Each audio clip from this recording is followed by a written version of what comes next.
Hello, and welcome to episode 142 of Random Encounter, the RPG Fan Podcast. I'm your host, Derek Heemsbergen. I'm Embryonics on Twitter, and I'm joined by a motley crew of RPG enthusiasts today.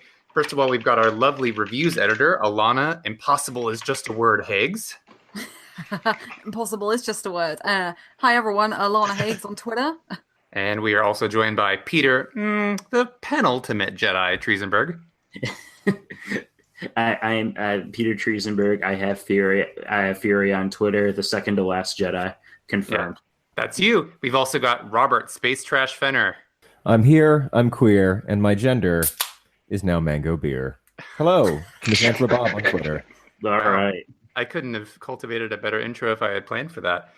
And finally, last and definitely not least, we are joined by a new face today. We've got our newest panelist, co-host, contributor, associate, accomplice in crime, whatever you want to call him. This is Greg, Canadian sensation Delmage. Hi, Greg. Hello. Thank you so much for having me. I'm probably unreasonably excited to be here. I'm so glad. Greg is actually, so this is nepotism at work, folks. Greg is a friend of mine who I met many years ago because he actually reached out to us about the podcast. I want to say, so we were discussing this earlier. It was Rhythm Encounter, right? I believe it was, yeah. I think that's where I first kind of started reaching out to you and Stephen. Right. So Greg wrote into us and talked to us here and there. And over the years, of which it's been several now. It's been probably like 5 years or more. That sounds about right, to be honest. Yeah, at the very least 5. Mm-hmm. We've just been chatting. Started out with just feedback about the show, and then we developed a friendship. And we Skype each other like semi-regularly. I'm not always great at it, but we catch up. Try and touch in about once a year or something like that. Yeah, we at least chat about games and stuff. But it's a nice opportunity. It worked out that Greg had been looking for a way to get involved with the site. Our schedules finally aligned, and now he is here. So you can look forward to Greg being on the podcast pretty regularly. And we're hoping to have him bring in some new and interesting perspective. He's a dad, and he raises his stepdaughter, Gwen, who's like an up-and-coming gamer, and they play together and stuff. So we're hoping to get his perspective on all that kind of stuff, maybe get a new segment in here or something. But at the very least, Greg is just a fantastic guy, and I'm excited to have his voice here. So. Gosh, shucks you. I was asking Greg, are you a dad of war, though? Not so far. I'm a fairly peaceful dad and a very patient dad. So I tend not to get ridiculously excited and chop the ogres' heads off, as per Kratos. Hey, there may come a time, though. You never know. Believe me, if anyone tried to F with her, they would quickly see it. But Absolutely. Thankfully, she's pretty chill, which keeps everyone pretty chill around her. So good. That's funny. We were actually talking about Dad of War in the Slack yesterday about how, I for one, wasn't interested in it because my background with God of War is that I played the first 2. I thought they were fun action games that were kind of gross. And I just wasn't really interested in the mythology or like the characters or anything. People always point to Kratos as like, oh, he's one of the most iconic characters, and it's like, I guess because his face was on stuff, but I never really saw. He was like a literal icon. Character. Yeah.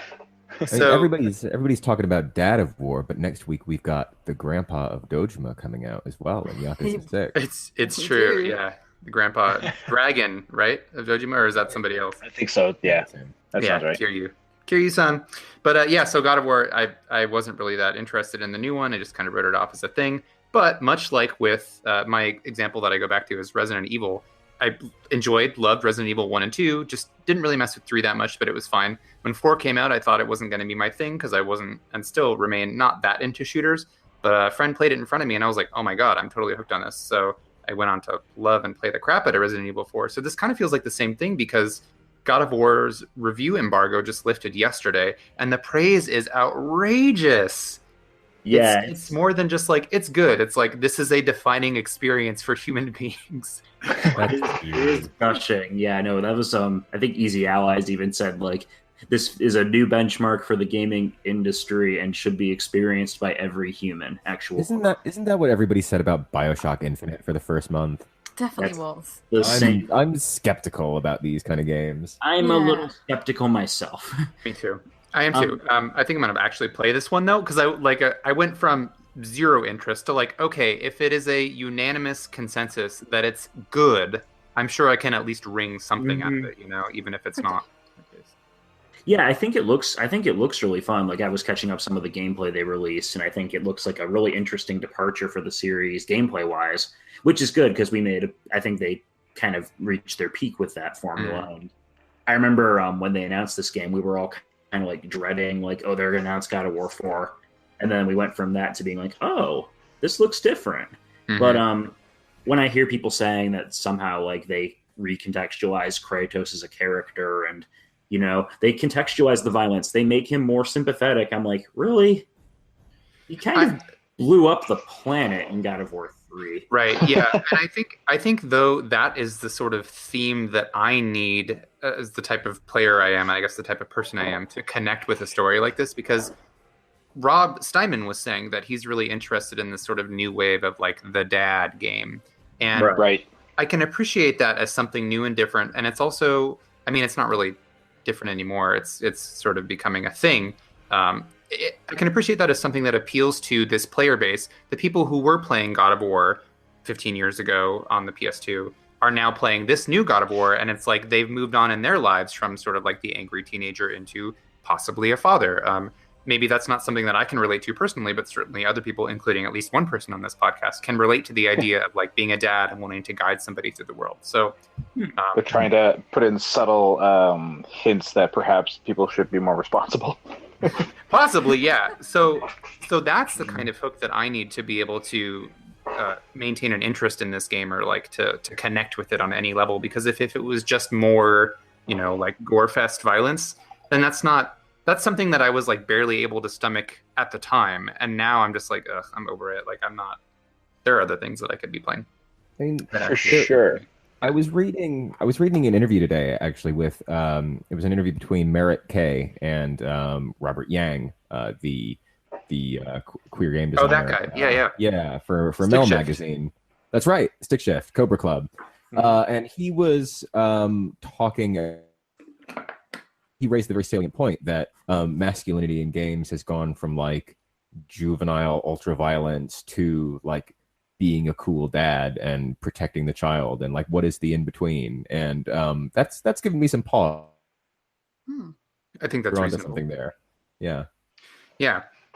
So this is something that I hope to see, because again, these reviews are all out. They had to be out by review embargo. Like a lot of them feel very hyperbolic to say things like this is one of humanity's crowning achievements. It's like, calm the F down, please. Yeah, the memes, right? Like people posting, like, that one guy who tweeted, like, what if The Legend of Zelda had an epic cinematic story? Yeah.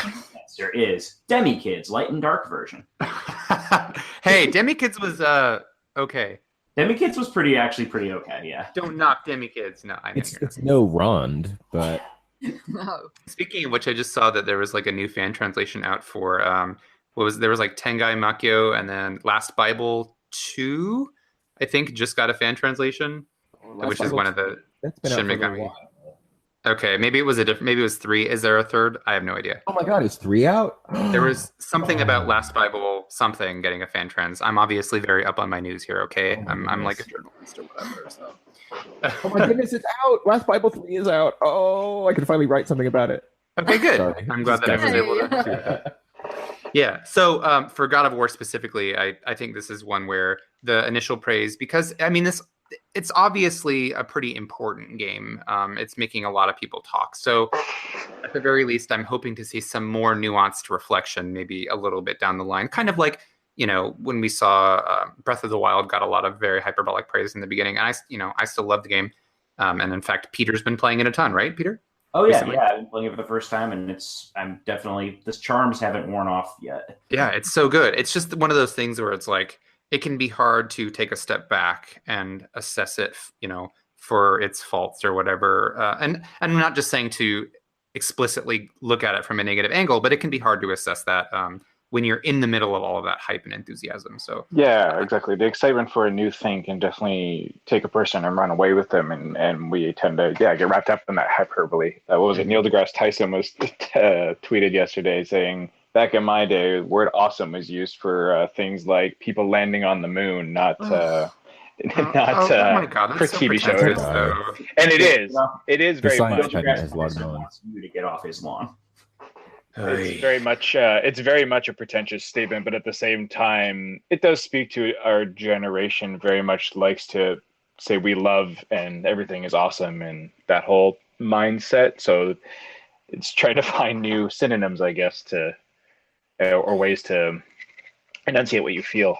Yeah, I think it's just about like being able to embrace nuanced critique of things. Like there are plenty of things that I'm sure all of us like that are not universally perfect in every way, but that we still love them, right? Like so it's just a matter of being willing to accept like, oh yeah, no, I get that. I hear this complaint or maybe how this theme doesn't resonate with some people, but I still really like it, you know? I think that's all we really need to do. Read as marriage. Yeah, wow. Dark. Yeah, have to. So, well, it's true though. I mean, any relationship, there's always going to be things. I mean, I love the heck out of Gwen, and then there's times I want to defenestrate her. Well, she is a child, so. And it happened. And her mom says the same thing. She's like, "It's completely normal. You're allowed to feel these things. Don't act on them, but they are completely normal feelings." Yeah, that is fair. And things can be frustrating. Exactly. Unless anybody think that we were getting too off topic, we are covering God of War for RPG fan. So. I don't think any of us here is playing it for the site, right? It's Rob Rogan's going to do it. Yep, that's right. So, okay, cool. So you can look forward to his review when we get a review code. Unfortunately, we were not among the earlier wave of critics to get that one, so probably in a couple of weeks. And maybe it'll be less hyperbolic because it'll be further out. That's possible. So I'm sure this isn't the last time we'll bring it up on the podcast, regardless. So several of us have been playing some games this week, some new, some old. So first I want to get into one that I know very, very little about. Fenner, you've been playing Diaries of a Spaceport Janitor. I have. Yeah, so tell us about this game. It's on Steam, right? Mm-hmm. So this is an indie game by a small developer called Sunday Month. It is an adventure game. How can I describe this? I very much enjoy games that critique capitalism, from like Night in the Woods to Mother 3, Cart Life, and so on and so forth. And Diaries of a Spaceport Janitor is most definitely one of these games, but wrapped in like a layer of cuteness. So like let's take the concept of an RPG like Phantasy Star or Infinite Space. And it's this distant planet of Zabran's Rock, somewhere in the far reaches of space, where the whole planet is covered in these ruins of an ancient civilization. So adventurers are flocking in droves from every corner of the galaxy to, plunder treasure, make a name for themselves, fight big monsters, etc. But then there's you, an Alency girl beast who works as the spaceport janitor. So each day you walk around the spaceport and the surrounding marketplace. All the vendors are selling RPG-esque items for too much money. So there's stuff like there's general trash, and then there's stuff like swords and spells and potions that give you like +10 to agility. And you can't use any of these because you're not an adventurer. You're just the janitor. So you're probably not going to want to buy anything from these market stalls. But if you find something that somebody's dropped, you can probably sell it to make a little bit of a profit. So you just walk around day in and day out picking up candy wrappers and spoiled food and spells that people have dropped and incinerate them. Looking, and people are catcalling, aliens and robots are catcalling you, and you're looking for this way to break the drudgery of your soul-crushing job and escape from this planet. Well, that sounds so just like real life. Yeah, exactly. Just like real life. And there are floating skulls, just like real life. Yeah. Early on, you hear rumors of a mystical artifact hidden in the sewer ruins. So you head into the ruins to find it, and it turns out to be this cursed skull, who for the rest of the game just sort of floats around and like every 20 seconds just zooms at your head and goes bah! So you have to like get enough money to complete these 3 side quests to reassemble the 3 pieces of this mythical tablet that is said to break the curse. The first of these quests is buying porn for some sleazebag who's just hanging out in a back alley, and like the porn dealer he's selling like magazines about spaceships or magazines about gardens, like gardening. So like I had to incinerate a bunch of trash, and I couldn't afford to buy food, so I was eating garbage off the floor and then throwing up and then incinerating my own garbage to get extra money. Wow. That sounds It like all the most felt destitute very life. familiar. So I spent several days just like eating trash and like working through being sick to buy this alien his porn, and I took it to him and he's like, "No, I don't like this one. This is the wrong one." Oh my god. So I Wow. had to incinerate it and then save up again to get him the right porn. Well, we've all Uh, got our tastes, so yeah. it's only fair. There's a real big Yeah. analogy to life and somewhere in there. Yeah. Like, do you guys remember that during the 90s FMV craze, Pissed with John Goodman? No. It was I a do remember that parody- craze, but I don't remember that. It was a parody of Myst, where like the concept was you were walking around the island after the millions of players got through with it, so it was just like garbage everywhere. And I think Diaries of a Spaceport Janitor has a few things in common with Pissed, but it's not as nearly as like cringeworthy or like it's so edgy. There's definitely a sweetness about it, and like even being cursed by this skull, which is, you know, like I would take it as like a metaphor for the worrying about money and worrying about your crappy job.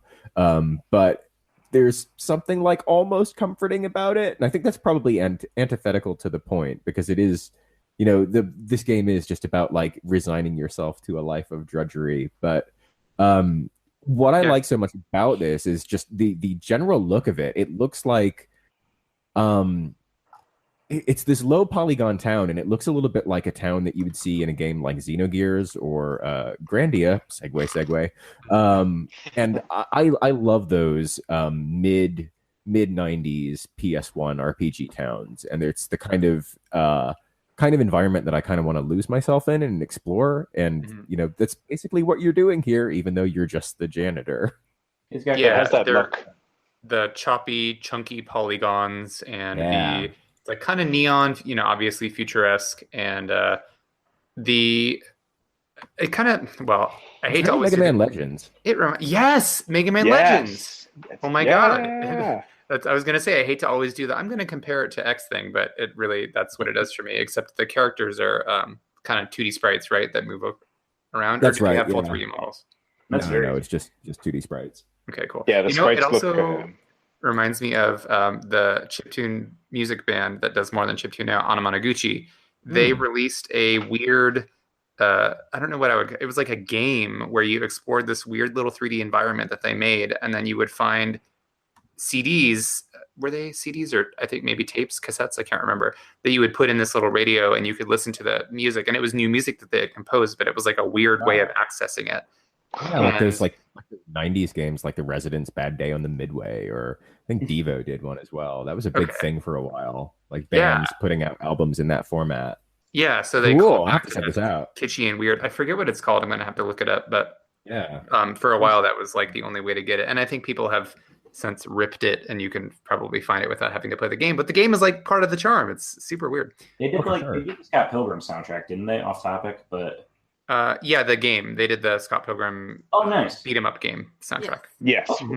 And then they did their album Endless Fantasy, which was is still like one of my fave chiptune albums, and they It's so good. it is so good. Yeah, And there's I some think- real hits on that. I think they're Didn't they working do- on something new as well, but it's not going to be chiptune-y, they've said. And they did Bit Trip, whatever, that app game, Bit Trip Runner. Did they do that one as Did well? they I think contribute did to it? I thought they did part of the soundtrack or all of it as well. I thought. I'm not sure, but that wouldn't surprise me. They're Somebody they're out there really on the internet is screaming at me, being like, "No, they." Yeah, whatever. You idiot! How could you not know this esoteric fact off the top of your head? Yeah. But, I didn't play it. I'm sorry. you disgust me. Why are you even on this show? Sorry, I want to say there's something kind of interesting about games that put you on the ground level, so to speak, and kind of. Would you say, Fenner, that Diaries of the Spaceport Janitor kind of deconstructs the genre a little bit?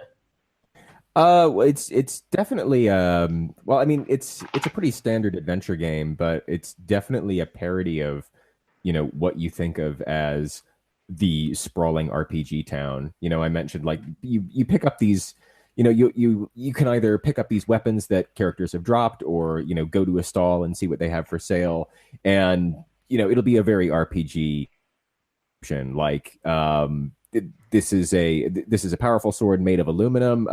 It is for people with three arms. You don't have three arms, or like plus 10 to vitality. You won't be needing that. So it's just like it's just a world of garbage and overpriced goods that you don't need and you don't want, but you're kind of aspiring to anyway. It's it's like bleak cute. I don't know if that's a genre, but I think that's how I would describe this game. It sounds pretty fitting, and yeah, definitely like the developers trying to draw a parallel to probably a lot of the current state of affairs in people's lives, and just trying to take a look at what you actually can value, what actually means something to you, and what are you actually aspiring to, maybe. Oh, I should mention the gender system, since that was my tagline coming into this episode. There are gender kiosks in this game where you can buy gender. Nice.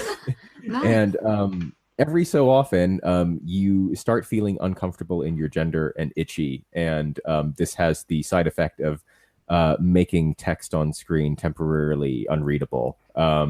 So every couple of days, you go to the gender kiosk, get yourself a new gender, which will be like, this gender will sprout spikes all over your body, or this gender absorbs energy from the sun. And then you'll pop your gender pill, and then you'll get a message that's like procedurally generated. It's like, your gender is now NPC, or woo, or your gender is a lycanthrope. What can possibly go wrong? I saw one that was Susan Sarandon. Yeah.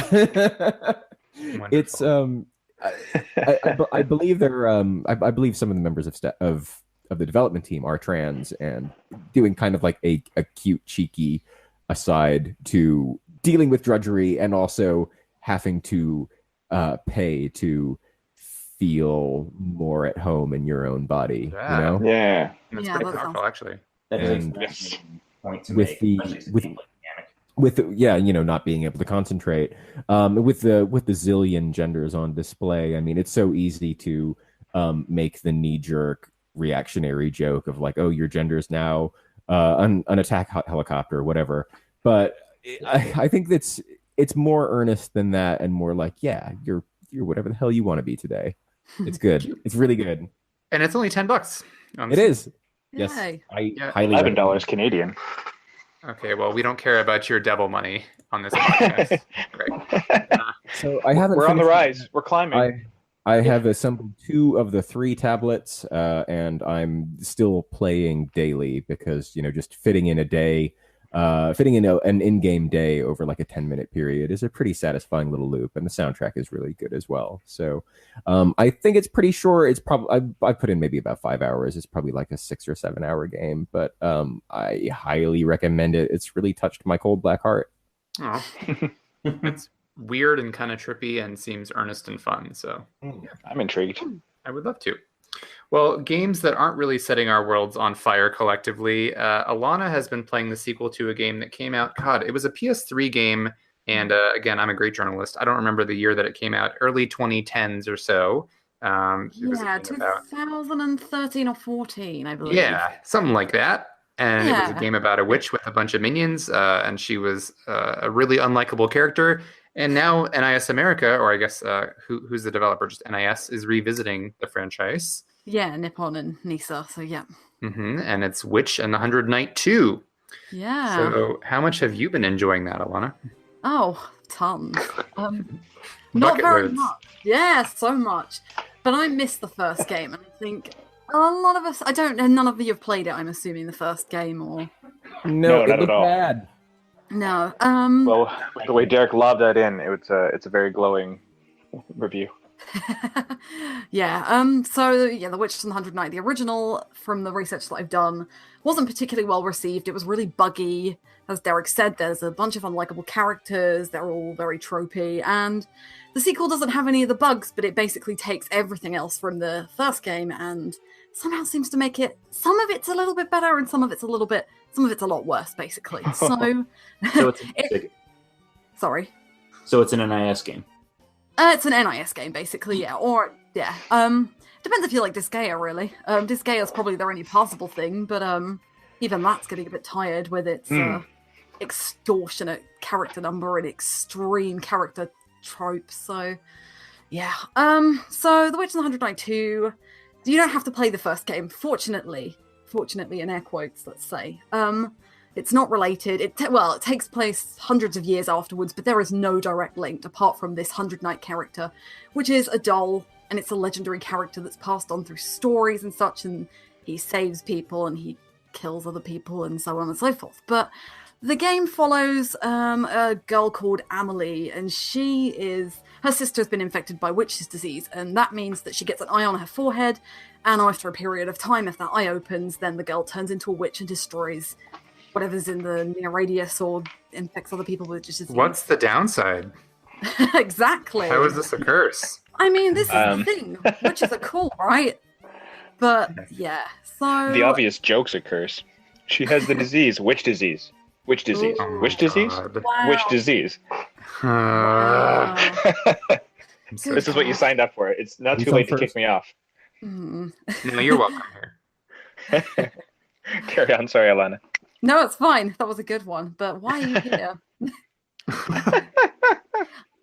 So she's cursed with witch disease, and your objective is to somehow use the 100 Night, etc., to cure her? No, so very early on in the game, so long story short, sisters are kicked out of their village because she's a witch and they're worried that it will infect everybody else. So they get taken in by this holy group of warriors called the Weisse Ritter. They are claiming, or they can cure the disease, and they experiment on the sister, but it fails, and she turns into the witch Chelka. And I like witches. Witches are the stereotypical fun, kind of like cackly, I make potions, I kill people, but sometimes they're good as well. They're not all bad. Chelka is the most irritating little brat I've ever had the displeasure of sitting with for 20 hours of a game. But fortunately, even though the game is titled The Witch and the 100 Night 2, you don't even play as the witch, and she's not even around for 50-60% of the game, because periodically the character swaps between Milne and the witch, so Milne is the little sister. But you control the 100 Night, who swaps between both Chelka and the older sister Amelie, who eventually joins this holy group of knights to fight the witches. So other than that, really, the first chapter is kind of explosive and starts off like one of the buildings gets destroyed, the witch is on the run, the sister's like, oh my god, my sister's gone missing.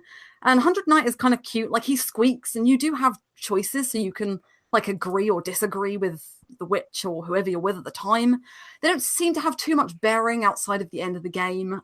So there are 3 endings if you so care to make it through 20 hours.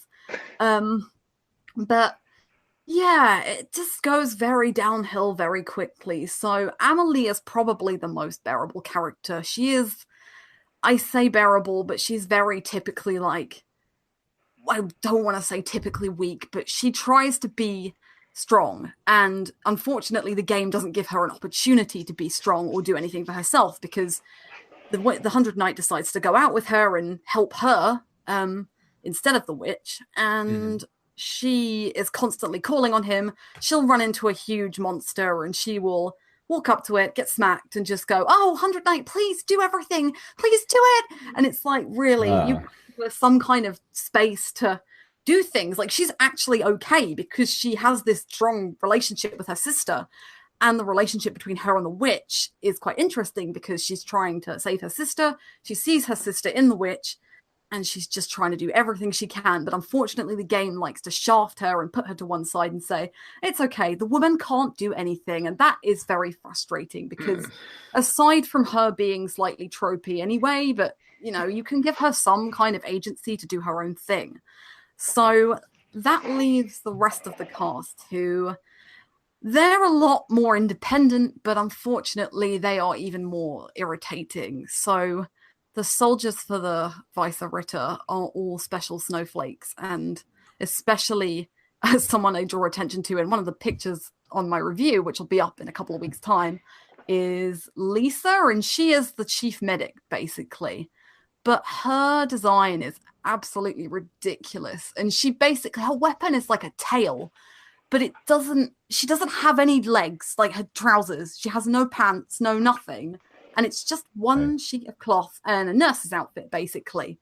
And typical Nisa style design for ladies with ample chest. So, so it's relying a lot on like visual titillation and characters that are very one-dimensional, it sounds like. Exactly. Oh, boy, I've just looked up this character. Good God. She's awful. And what's worse, she has two personalities. So when she's doing all her like nursing stuff, she's really like straight-faced. She has a monotone voice and everything. So she basically goes into like a robot mode. But then there's the leader of this organization, and she goes all cooey and doe-eyed and everything, and just like, I will do everything for you, master. And it's like, please kill me. Like, please stop. Okay, so they haven't reinvented any of their well-worn tropes in terms of characterization or story, it sounds like. What's the gameplay? I was under the impression that this was like, I have no idea. I thought it was like an RTS or something, but it's an action game?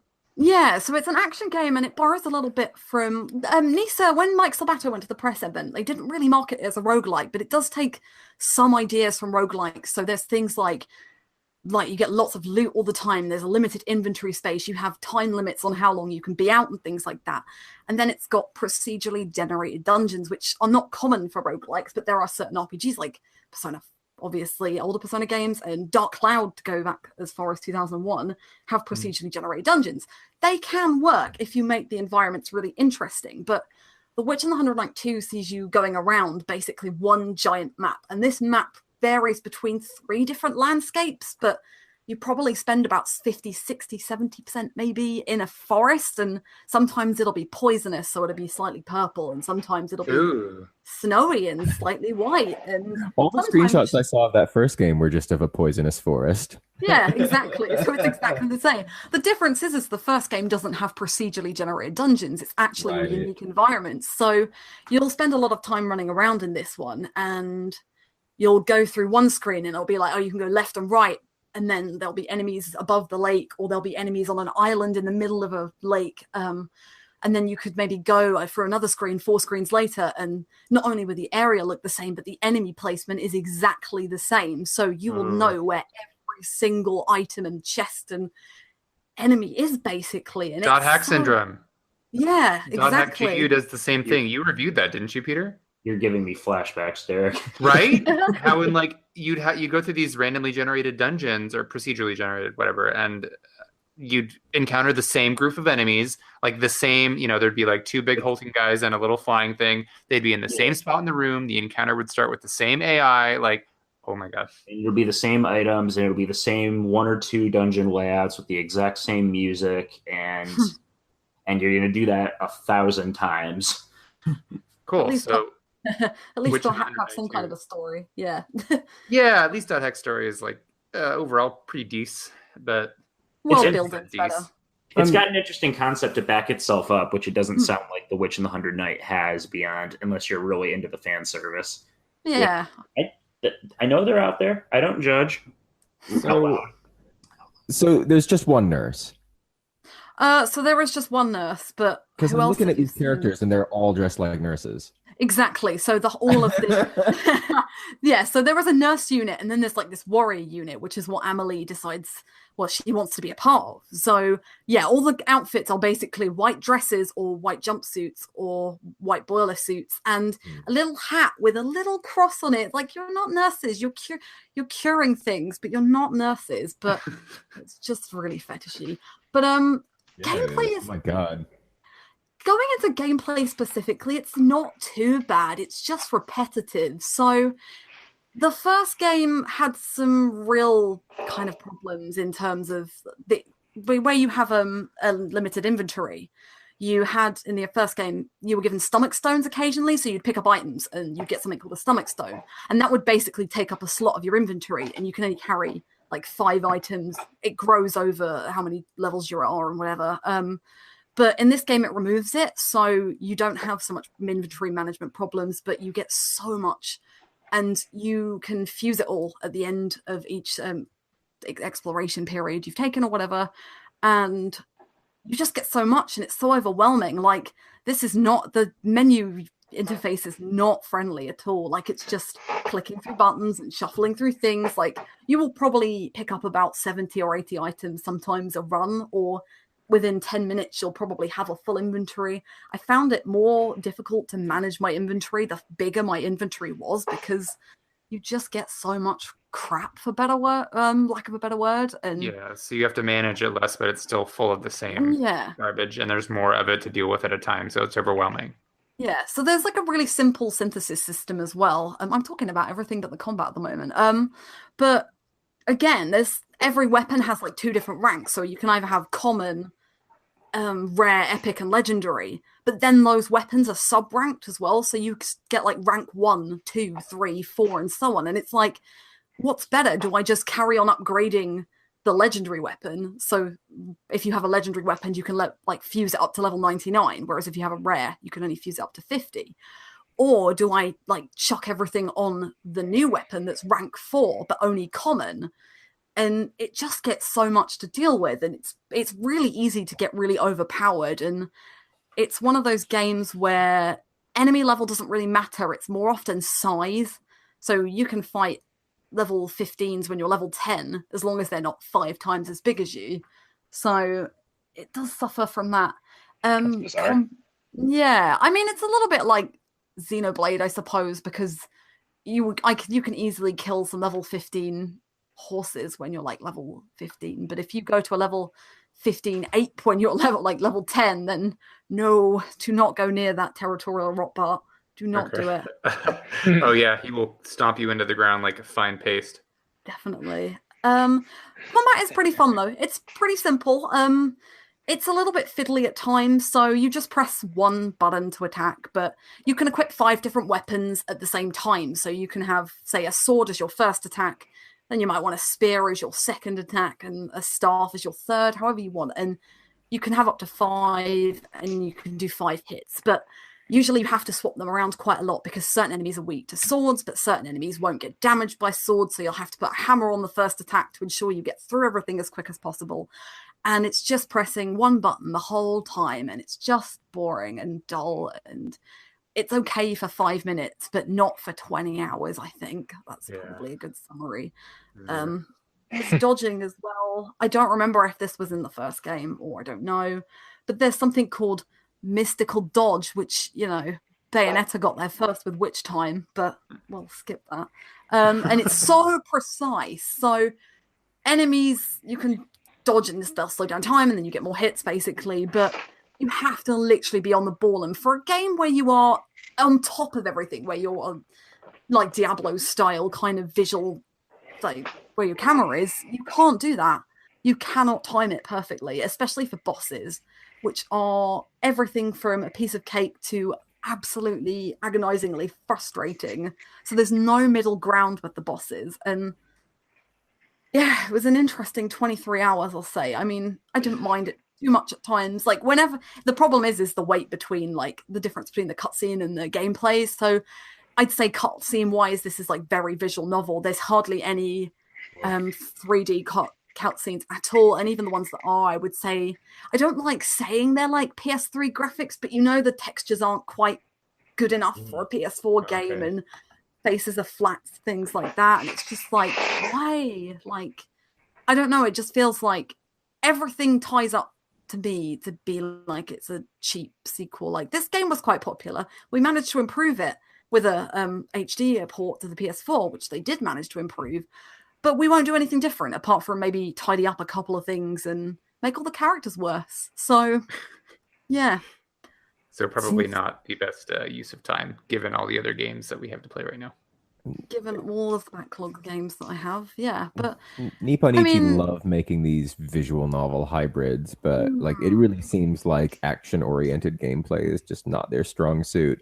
I'm remembering this game that came out, I think around the same time as the first Witch and Hundred Knight, Battle Princess of Arcadia's for PS3. Oh, I've heard of that. Sounds familiar. It looked like something like Princess Crown or Dragon's Crown or Guardian Heroes, and boy, it didn't play like any of those. It was really, really stodgy, not fun side-scrolling action game.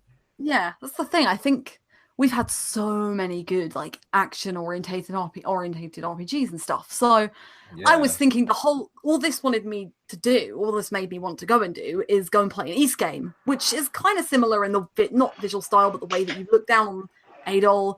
But the action combat in Ys is so much faster and so much smoother, and there's no like rubbish around it, and there's not really any fan service. It's fun. You don't have to wade through all the bad stuff to get to decent gameplay. Yeah. No, exactly. So that's a shame. Yeah, I know that they also did Knights of Azure, right? At least NIS published, or was that Tecmo Koei? It was Tecmo Koei. That's a Gust game, isn't it? My goodness. Yeah, yes, it is. Totally different. Well, another like similarly kind of gothic styled action RPG that wants to mesh some of those visual novel elements that didn't really do the best job. I think 1 was better than 2, though, wasn't it? I haven't played 2. I've reviewed both of them, and 1 is definitely better than 2.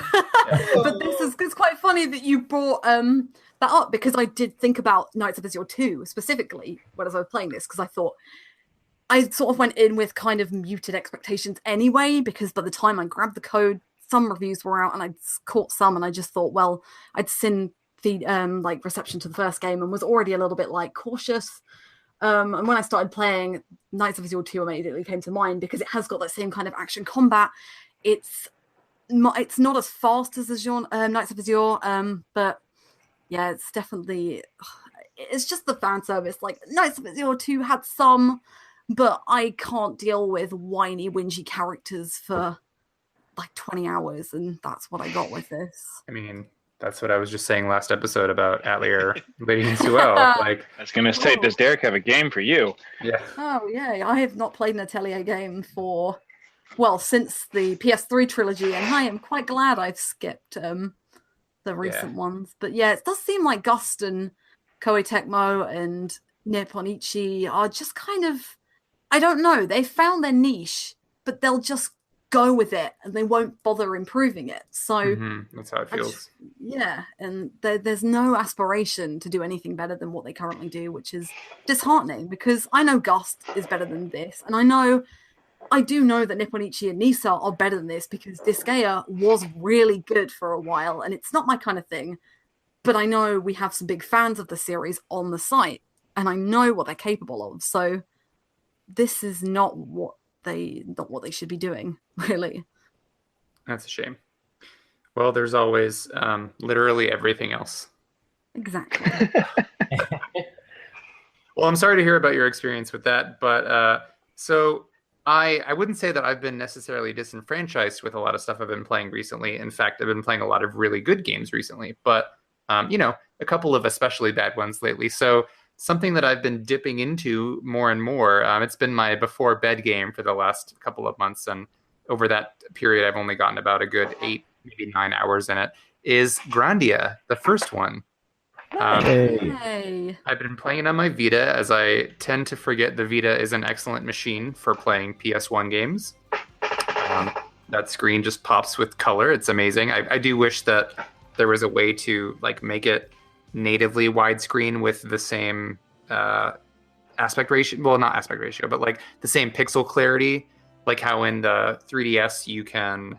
Well, this is not the same thing at all, but I'm going to say it anyway. On the 3DS, if you're playing an original DS game, you can hold down, what is it, like start or something, to start a game up at the native resolution. So if you ever played an original DS game on your 3DS, you may have noticed that it was kind of blurry.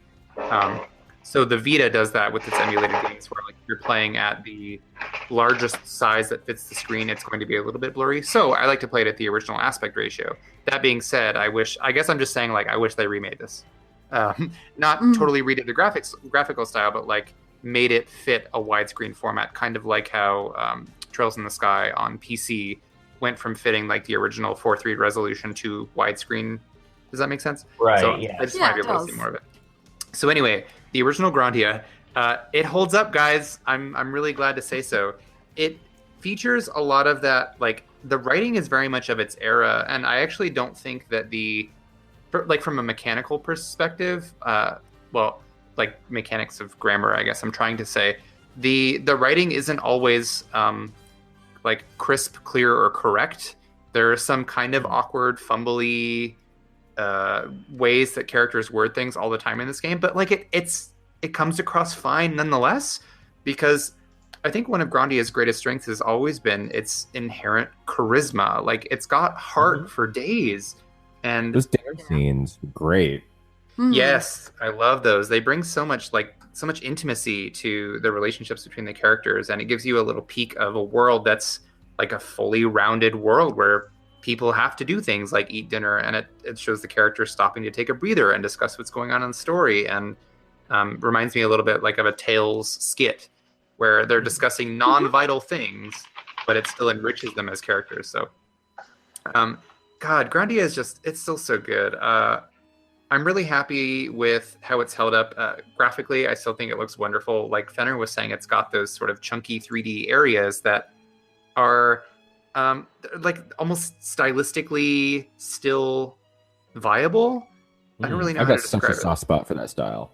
Yeah, I remember actually when I first played Dragon Quest VII on PlayStation 1, I hated the environments because I thought that they were really ugly compared to other games that I was playing at the time, like, I don't know, FF7 and 8. And now I look at those and I do feel like they have some kind of odd charm that holds up in under a certain lens. So Grandia looks a little bit more charming than Dragon Quest VII. Yeah, I would agree with that too. But it holds up really well. Those character sprites are just amazing. They're so expressive and emotive. The way that you'll see characters like react in surprise, or when Fina and Justin do the high five and stuff. Like, oh my god, I can't get enough of it. And I think what makes Grandia so special is it has, like I said, it has so much charisma, and it seems to be of an era when we had a fair amount of games and RPGs that were really focused on telling these sort of pure adventure stories with characters who, like grow, and they're just sort of earnest about what they're experiencing, like Skies of Arcadia, or God, what's another example?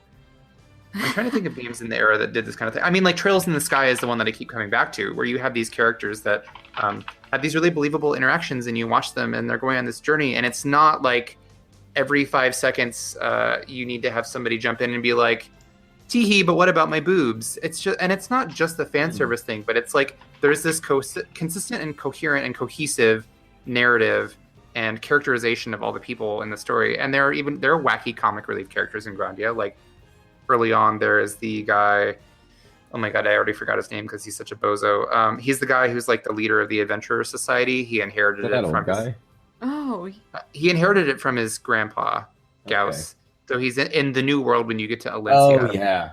And he like does the whole Booster from Super Mario RPG thing where he's like, I'm gonna kidnap Fina and marry her in the church. Yeah. And he's such like a raucous dork and a dingus, but he's not like, he doesn't have to pander to the now commonplace tropes that make characters like considered sleazy or gross. He's just kind of like an annoying dork. I'm having a hard time explaining exactly what I mean, I guess, but it just sort of feels like there's a different kind of energy, right? There's a different energy that infuses the writing in Grandia. So even if it's not always super like grammatically sound in every sentence, like it still reads in a charming way. Like the recurring bosses, those 3 girls, the Garlisle generals, they felt like Project A-ko villains, which I guess is like, dating the game and dating me. But this sort of very, I remember them not being sexualized. It's been a long time since I've played it, but I remember them just being like goofy, but like, I guess like earnest and not quite ditzy, but just kind of nutty. Yeah. And wasn't there also a similar squad of characters in Xenogears? Oh yeah, the elementals. Yes. So it's funny that those games share a very similar visual style, actually, and have some of the same similarities in terms of like the overall mood conveyed by the script. And I'm not doing a very good job of like explaining because it's hard to say, oh, this game is great because it has charisma, and I'm guilty of saying that. And I'm not saying that that's a bad assessment necessarily, because I'm keen to use it. But when you say that a game has charisma, it's kind of hard to explain. So I think that if you really want to nail it down, it comes to like how the characters in this game sort of breathe and interact with each other, and the freshness of the world, and it's got like so much vitality. All of the areas seem like they're really alive, and in the very beginning of the story, you watch. I mean, Justin is like a dork. Let's be real, but he's a dork who's excited about exploring the new world, and he's just like so gung ho about it. And you get to watch him like basically start to fulfill his dream, and he gets on this ship. And I actually think that steamboat sequence is really effective because of its length. You having to watch them scrub the decks every day in the little mini game, and it's like you really feel like you're part of this long journey to a new place, and there's no going back once you get there, at least not right away. Well, one of my favorite sequences in probably any RPG ever is when you around the midway point of this game, when you reach the end of the world, the Great Wall, and you're climbing to scale like this wall that separates the world into, and it's just like hundreds and hundreds and hundreds of feet, and you're really making like this arduous climb, and fighting all these crazy monsters, and then like having to stop halfway up to have dinner in camp on the side of this stone wall. And it feels so, it really feels like a big turning point. It really sets that the feel of discovery and going off into like this taboo unknown. It really achieves that very, very effectively in a way that I feel that few other RPGs have. Yeah, I think it contributes to the sense of scale, which is maybe what I was getting at in terms of like, oh, we're going on the voyage. We have to go all the way across the sea to the new continent. It's this new world, it's quote unquote new world that's unfamiliar to Justin and Sue. And then you explore sort of further beyond that, and you keep probing and pushing, and you get to the end of the world, and there's this beautiful cinematic sequence of like, them up at the top of the wall with the sun rising over the horizon. Like, I think that's one of the most iconic scenes in an RPG that will forever be burned into my memory. That's that image of them at the top of the wall. Yeah. And then of course, like, spoilers, I guess, for a game that's how old at this point? 20 something years. 97. Yeah, when 21. Sue leaves, it's so emotional. Like, yeah. Oh gosh, and like the whole thing leading up to Sue leaving. Like having to do that quest to like get this teleportation device that only works once, and like she gets ill, and you end up wasting it not wasting it, you end up using it to send her home, and then you have to like find your way through the world without this magical tool. Oh man, just I'm so happy with Grandia. I'm glad that it's held up as well as it has, and I would love to see this re-released on something like Steam, like I said, with the whole widescreen ratio or something, because I would gladly pick it up again. I mean, we do have Grandia 2 on Steam, which is excellent. I'm very happy that they did that, and I may actually jump back into that when I'm finished with this. But yeah, combat still holds up. It was a progenitor of that interesting sort of like turn-based action-y system that they did, that they went on to. The system that was so good, they created an entire spin-off game where Mark Hamill voiced the main character. Yeah.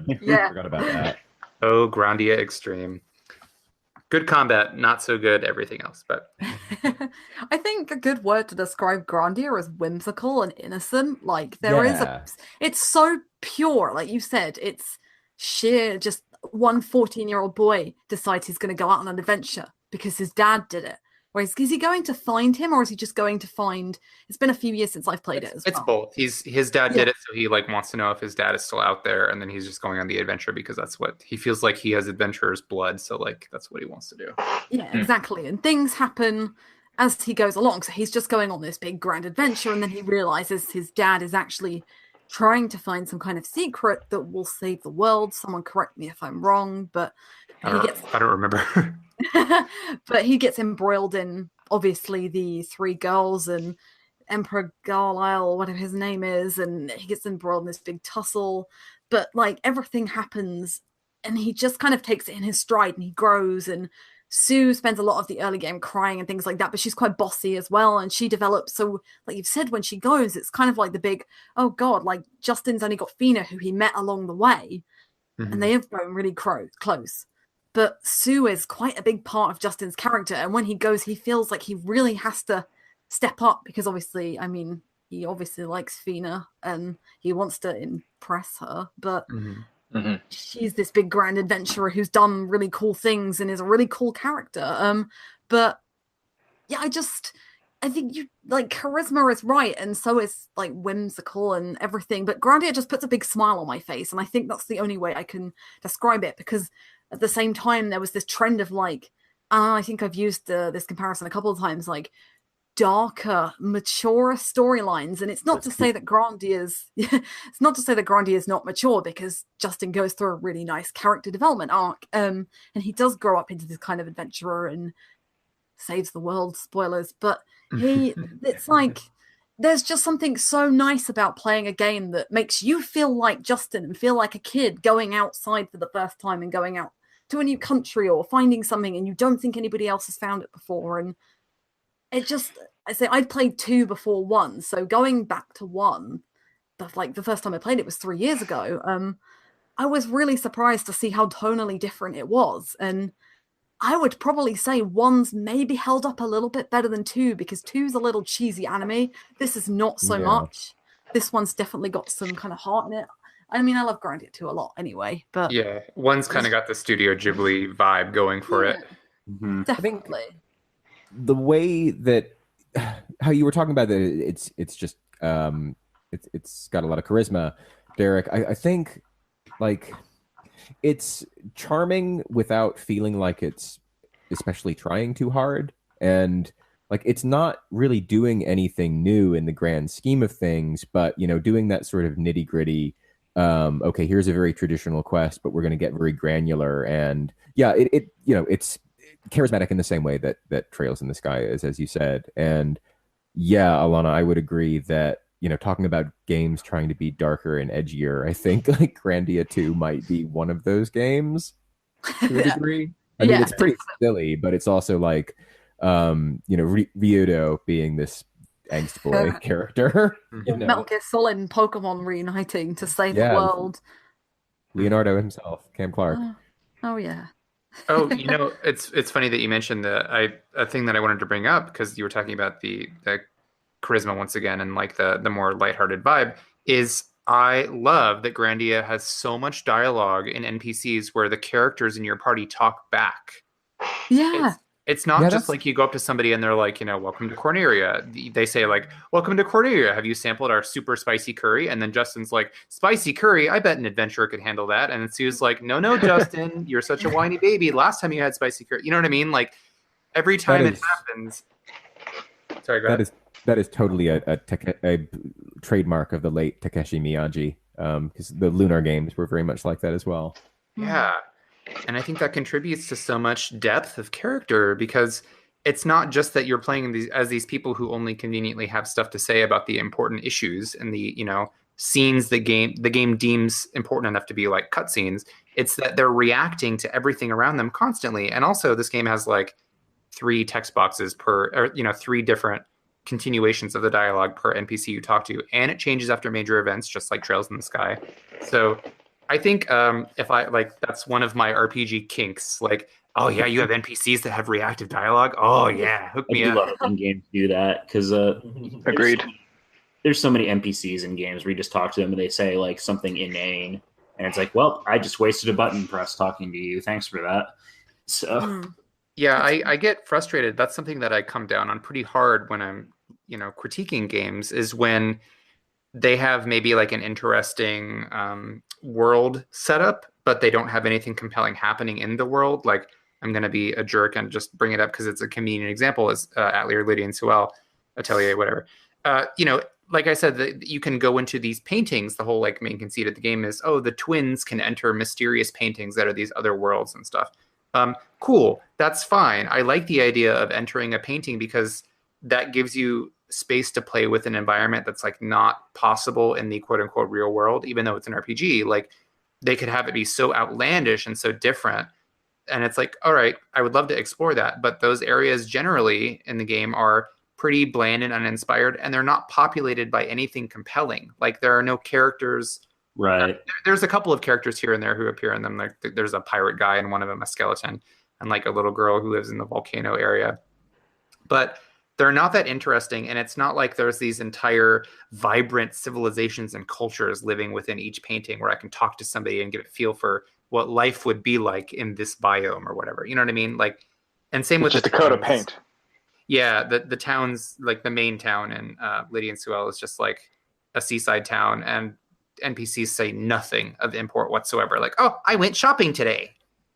Cool. Thanks, Mrs. Obasan around the corner. I don't care if you bought radishes on sale. Like, that's not interesting to me. Unless yes, and unless there's an interaction to be said around it. Like I'm all for the granular details and conversations about things that maybe aren't contributing to the overall plot, but that develop the characters. But there has to be something to it. Like you can't just have an NPC sitting there saying like, the breeze is nice today.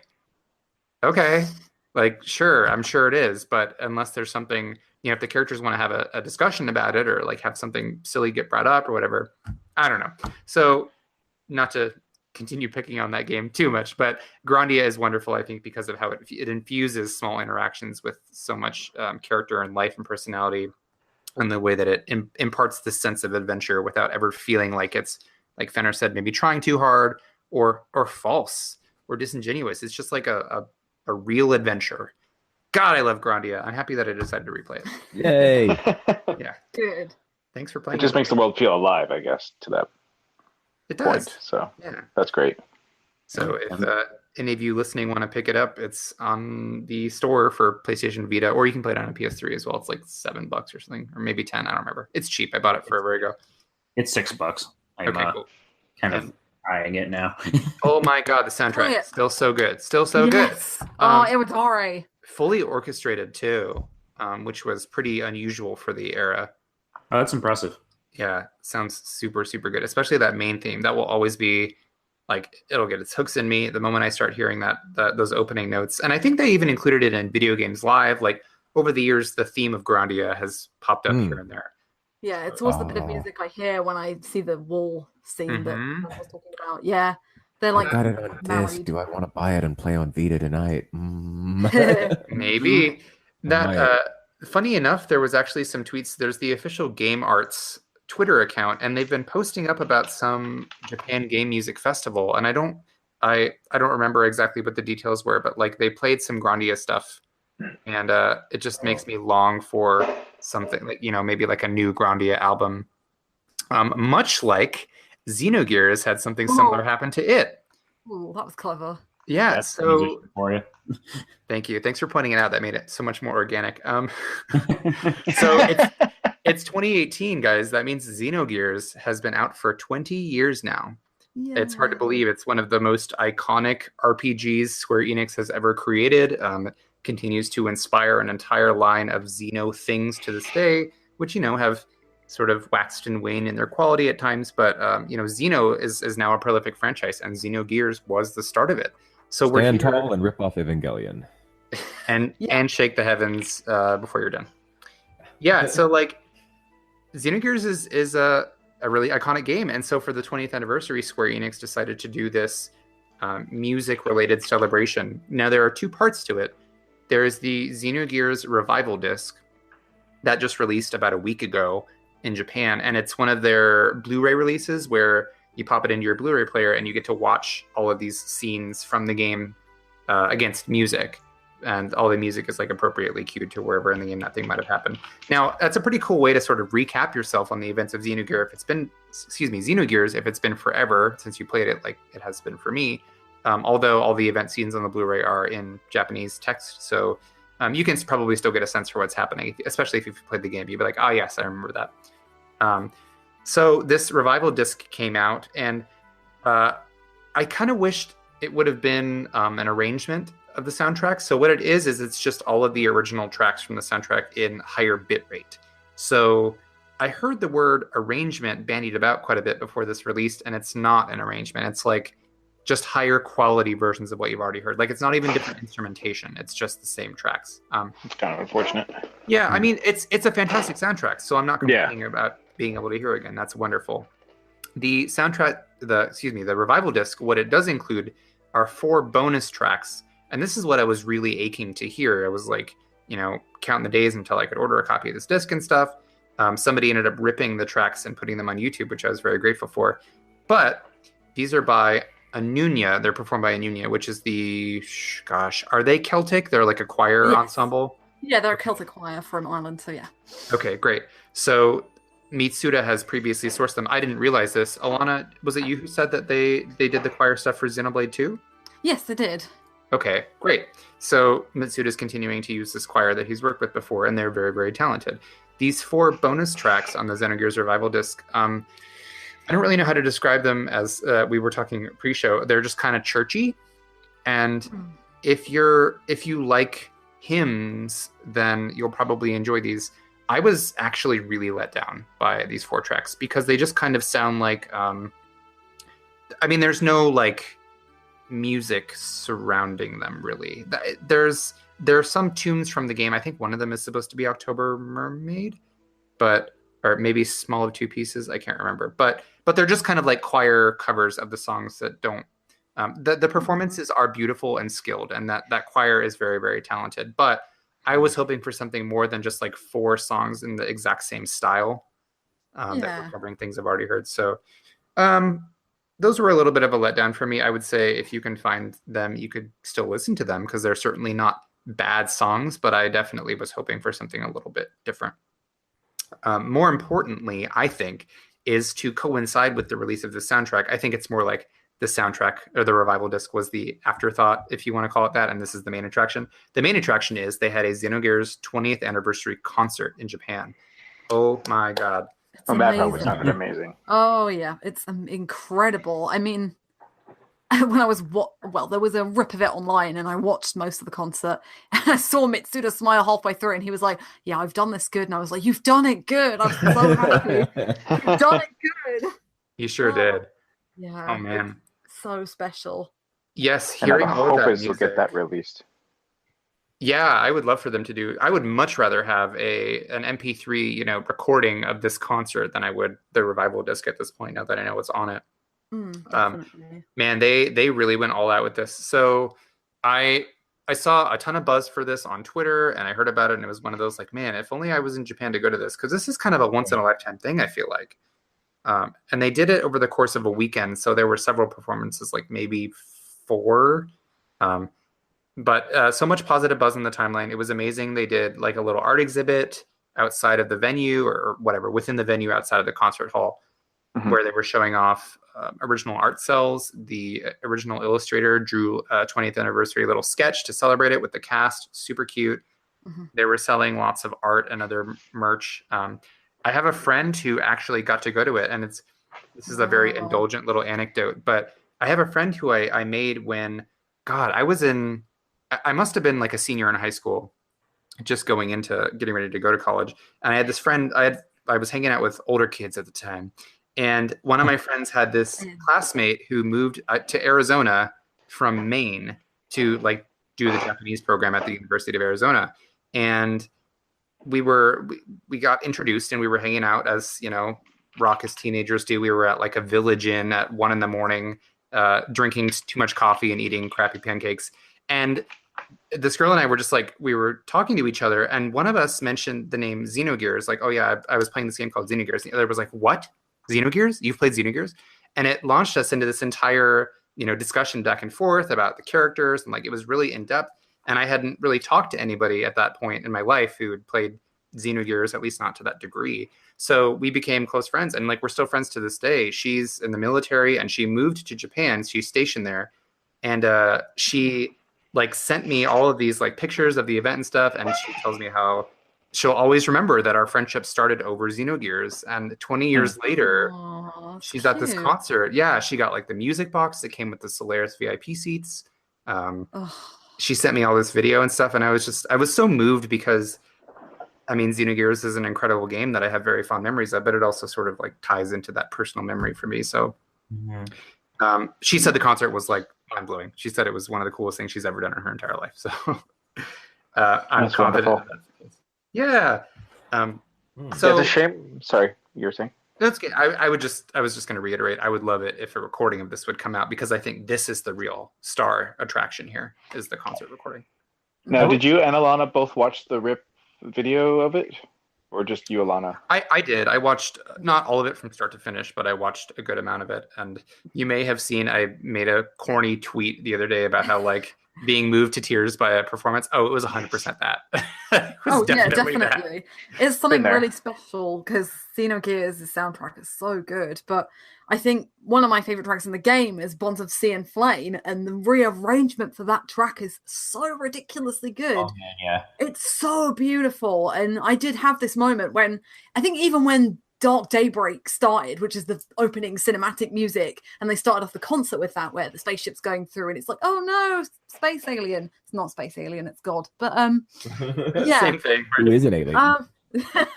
Yeah, exactly. But like I saw the whole thing again in my head because I watched bits of it. I kind of had it on in the background as I was doing some work, and I don't know. I was just like, wow. I mean, I've only played Xenogears 2 years ago on one of our sister podcasts, and I had some fun tweeting about it at the time, and I strangely just fell in love with it. And this concert reminded me of why I fell in love with it, because sure, it's really clunky as hell and it's not aged very well, but there's nothing else like it, and Square have never ever come close to anything like it. And this concert is just a reminder that like Xenogears was different, but also as unfinished and as unpolished as it was, it's still very important to a lot of people, and it deserves to be celebrated, really. And I really want a recording of this concert. Yes. And I think they must do it because it's so good. It's really, oh my God. Or at least a DVD release, maybe. Yeah, something. The concert itself. Yeah. And I mean, they have the system in place because they were selling a premium ticket to watch the stream online through, I don't know if it was like Nico or whatever service they were using. So they had, cameras positioned and shooting the event in such a way that it was made to be watched via video. The audio accordingly. Yes. Yeah. So, I mean, they could easily just create a disc of it or sell. I mean, even if they just did a digital movie through iTunes or something, I would buy that. Right. Yeah. I was asking why you did about it, just because is it in the same vein as a lot of popular touring video game concert shows these days? Like, where did they show gameplay from the game, or was it strictly about the music with just some lighting effects? No, they showed some gameplay. Or some gameplay, yeah.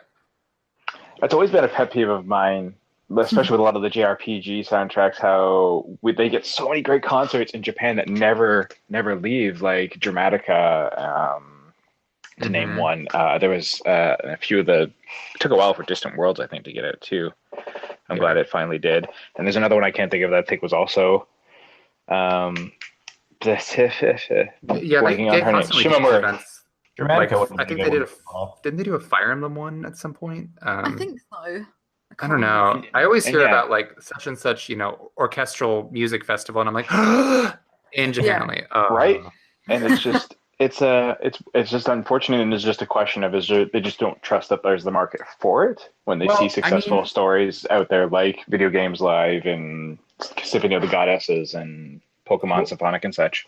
Yeah, they're starting to do some, though, because we're getting the Kingdom Hearts Orchestra as well as Eorzean Symphony, which is actually going to be in LA the week of E3. Oh, amazing. Yeah, so unfortunately for me, very selfishly, I'm flying back the morning of that show, so I can't go to it because I'm moving the next day. But yeah, oh my God, I would love to see that. Yeah, that'd be incredible. I did get to go to the Pokemon Symphonies one. That was pretty fun. You did? It was a great show. Nice. My roommate works at DeVos Hall here in Grand Rapids, and he got us tickets for Christmas. So. Oh my God. Nice. That was a lot of fun. They did like a live sing along version of the theme song. Yeah, I want to be the very best. Oh man. They also did It was great. A sing along of the theme song at the end of X and Y. I thought too. I think when I saw it, They did that as well. Yeah, that was it was like the ending, like the closeout. which was pretty great. They Is that also for the attributed TV it series? to for X and Y, the video, or maybe it is a TV series. No, that was the video game. There was just that there's that really soft song.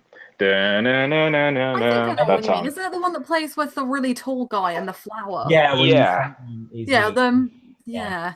Yeah, and it was extra sad because they dedicated it to the now past Nintendo president. I am forgetting all my names right now. Yeah, Clearly I did not sleep enough. Dedicated to Iwata. Thank you. Satoru Iwata. Iwata, yeah. Yes, my brain was too many Japanese names that I'm not retaining right now. I apologize. It's okay. Everybody. It's all the maple syrup coursing through your veins. It makes it kind of hard. Yes. This isn't even my battle form. I would watch a DVD of the Xenogears concert in a heartbeat because I haven't played the game in years, but I do love the music, and I enjoyed the Myth album, the orchestral album they did. Even though What, Creed or Myth? There's Myth. two. I haven't There's listened two, to isn't there? Creed. 'Cause I prefer Creed, which is the earlier one, I think. Creed is They're amazing. both amazing. Yeah, Creed is absolutely incredible. But I'll check it out then because I don't think I've heard that one. But I do remember I had a friend in college too. This isn't quite as good as Derek's story, but there's a friend of mine in creative writing class who named her laptop Welltall, and Okay. I found this out, and I'm just like, "You played Xenogears? Yeah, Xenogears is like one of the best games ever." I'm like, Yeah, I feel like Xenogears is one of those games. I mean, it's not like the most niche game ever, but no, it's I not, think- but it's still pretty cool when you like. In terms of 90s console RPGs, it's a pretty esoteric one. well, it is. I was just going to say that the people who have played Xenogears to completion and overall enjoyed it, even if they have criticisms like the pacing and stuff. Generally, It's a lot I of find fun. that like when I talk to people about it who have played it, like they feel strongly about it. So there's always at least a conversation to be had. Oh yeah.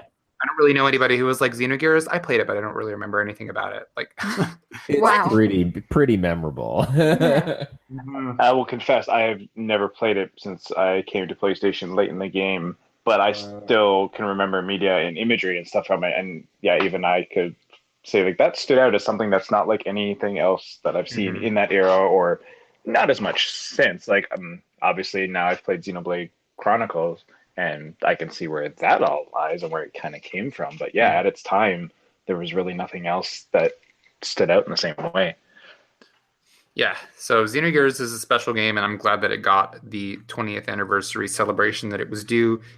Maybe for their next step, they could release. I would love to have a version of this playable on my PS4. That would be cool. I mean, again, Yeah, the that'd be PS1 great. games on Vita, that's all well and good. That's great. If I could get something along the lines of like the Trails in the Sky treatment on PS4 or Steam, that would be impeccable. So I could play this Maybe a game worldwide release, because to this day it's never been released in Europe. Really? No, Yeah. we Really? never got it. So Yeah. That's why you American- only played it a couple years ago.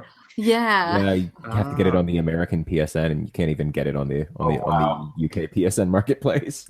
What? I didn't know I guess that. there's some sort of rights and rules Yeah. aging back. Yeah, you guys have so many more Square Enix games than we do over here on PSN. I'm trying to think of like one. Well, I mean, you No guys. Threads of Fate for us. You didn't get that Yeah. either? Oh, the music is so good for that. I remember Breath of Fire 3 on PSP. We did not get here physically, so we Yes. imported a disc for it, and then they released it on the PSN anyway. Yeah, Oh. you didn't get the Tales of Eternia on PSP either, did you? And that's Oh, not even right. digital. So you got it on PS1 before we did, but yeah, as we- Tales of Yeah, we- Destiny 2. We never yeah. got that PS1 port. Mm-hmm.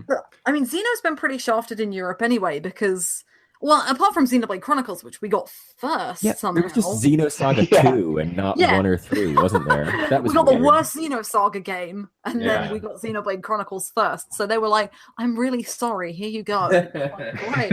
And then I still didn't play it until it had been out for over a year. Oh But, no! yeah. I imported and altered my Wii to play that game, Xenoblade 1, Did I hear a word there? Did you Yeah. do something?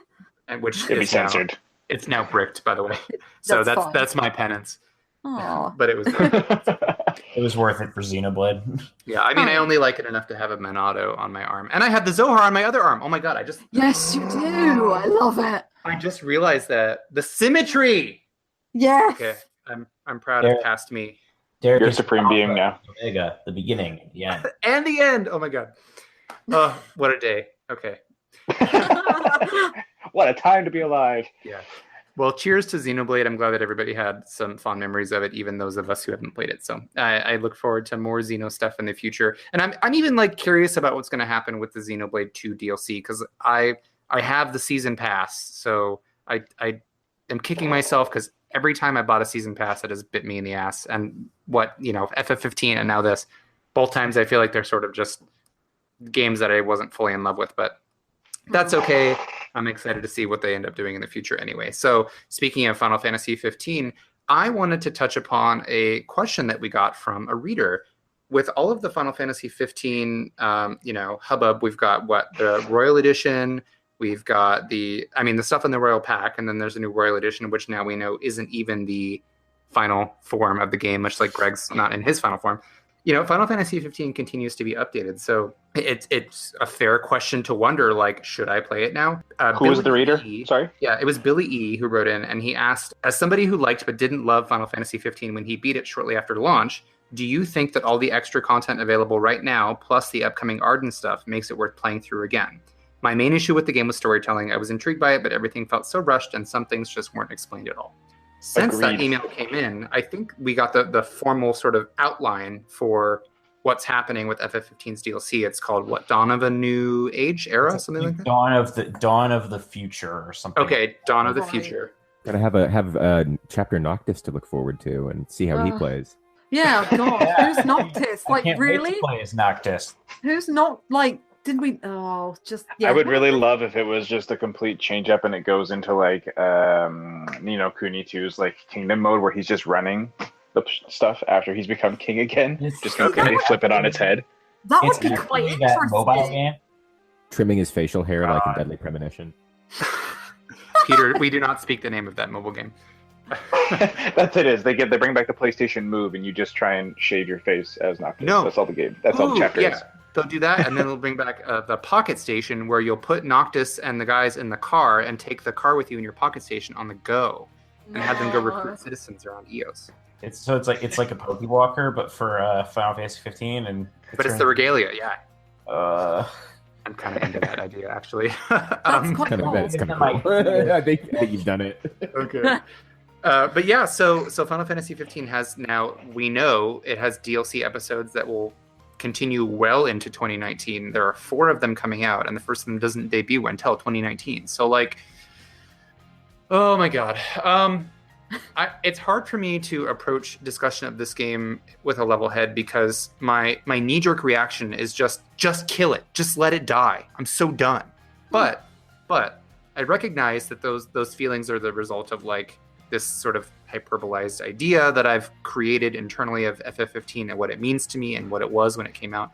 So, like, the problem that I have with FF15 is that I don't think anybody can argue, and I would love to hear a counter argument, I guess I would. I don't really want to hear a counter argument because I think I'm right. is that Final Fantasy 15 was not done when it came out. Like, it's still not done. I think that is fair to say.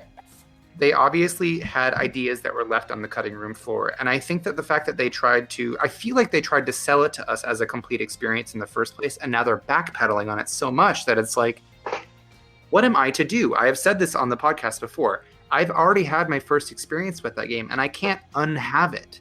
Mm-hmm. So for them to rewrite the story so thoroughly and add in so much of this extra, I mean, they're filling in plot holes for one, which is like, if you're going to fill in a plot hole, that's okay. But it seems kind of like with this Dawn of whatever, that they're kind of looking to rewrite the story a bit. So plot's not very good anyway. But I mean, like, what is that supposed to say to the person who bought, and not just me specifically, but I'm putting myself in the shoes of anybody who bought the game at launch. What does that say to the consumer who bought and played Final Fantasy 15 to completion and thought that they achieved what was the final ending of the game? And they're like, okay, maybe they'll fill in stuff in the middle. Now they're expanding on it so substantially that it's like a different game. Yeah, the stuff in the middle I can buy. Like, I think I've managed to dodge most of the DLC because I think, like Derek, I mean, I like the game probably more than most people do, but I've definitely had my fill of it and would say, you know, I'm happy with what I've played, but I know it's not finished and I'm unsatisfied with certain things. Like, all the female characters suck, and that is the fault of the writers. The game is literally Noctis, Noctis, Noctis, Noctis, Noctis, and Noctis is a really interesting character. But I would love to know more about Iris, or like Ignis, or Prompto, and the DLC, the first 3 episodes do that, and I haven't played all of them, and I played Ignis because I care about Ignis because he had some kind, I don't know, there was something about him that I really liked. And I think his was the best episode. His was the best episode. You hated it? I also don't like it. I think it's got the right amount of gravitas, and it does fill in the right kind of plot holes in that. But and then my issue with the next sort of DLC is very similar. Episode Noctis, which we've already alluded to, is going to rewrite the ending. Episode Ignis has already rewritten the ending, or given an alternate ending that I didn't like. I was kind of out of the whole... I didn't even know that. You didn't know about this? No, I didn't know. No, I haven't played through it either. Okay, so...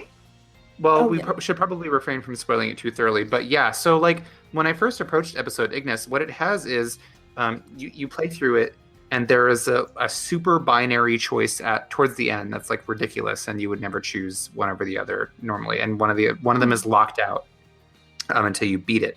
After you beat it and get the ending, then you can replay episode Ignis and make the other decision to like lead to an alternate future. And I appreciate sort of like the possibility of it as like, oh, this is a fun what if scenario. But that ending felt, I mean, it's like very clearly geared to be the happy ending that people wanted. Like it retcons some certain characters' fates. Well, I mean, it's like, but it's so overtly happy that it's almost like, yeah. I mean, I can vouch because I have friends. Sorry, I'll keep butting in over Peter. I have a friend who she hated the ending, the normal ending for 15, and I probably think that the ending of Final Fantasy 15 is probably the strongest part of the entire plot, or one of the better parts at the very least. Because it's over. No. No, but like, got some like, there's finally like a reason, or like, feels like the culmination of everything. Like, there's still issues along the way, but I feel I was happy with it. And I don't feel like this happy ending that they inserted in, or happy air quotes kind of thing, I didn't feel comfortable with it. Like, I've had my experience with the game.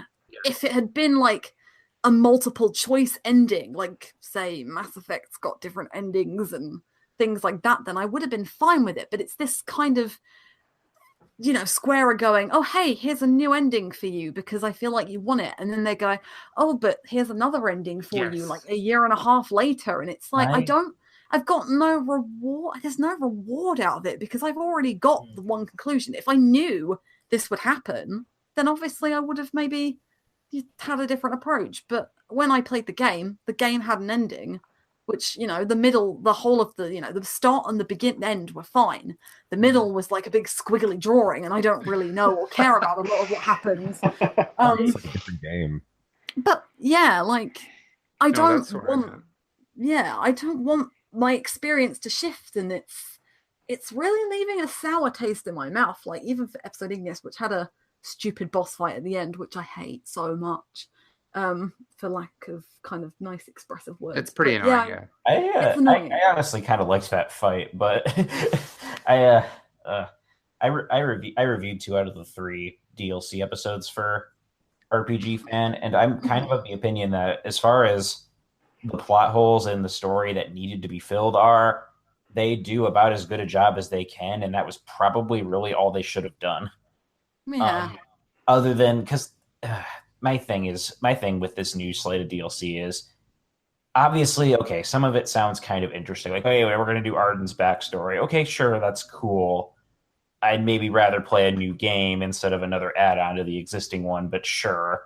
I don't give a flying rip about the new ending stuff. I think the original ending to 15 is, like you said, Alana, I think it's one of the better parts of the game. I legit think the campfire scene at the end is one of the best. Is like, thematically, it's the only thing the game was building up to that point. It nails the tone between the 4 of them, doesn't it? And then any other kind of conclusion kind of rips all of that apart, I think. They nail the tone to those characters, that sense of brotherhood and camaraderie, that kind of ability to. I know Nick wrote an article about this for the website.